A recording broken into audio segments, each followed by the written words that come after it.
Phone చేస్తానేంది రానమ్మేనా అసలు మళ్ళీ అన్వేషణ వాళ్ళు ఇట్లా ఎత్తాలా.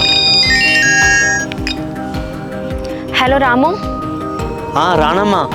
రాము, నేను సురేష్ అన్న బైక్ని టెంపుల్ దగ్గరకు వస్తున్నాం, నువ్వు కూడా టెంపుల్ దగ్గరికి రా. సరే రానమ్మా. ఓకే రాము.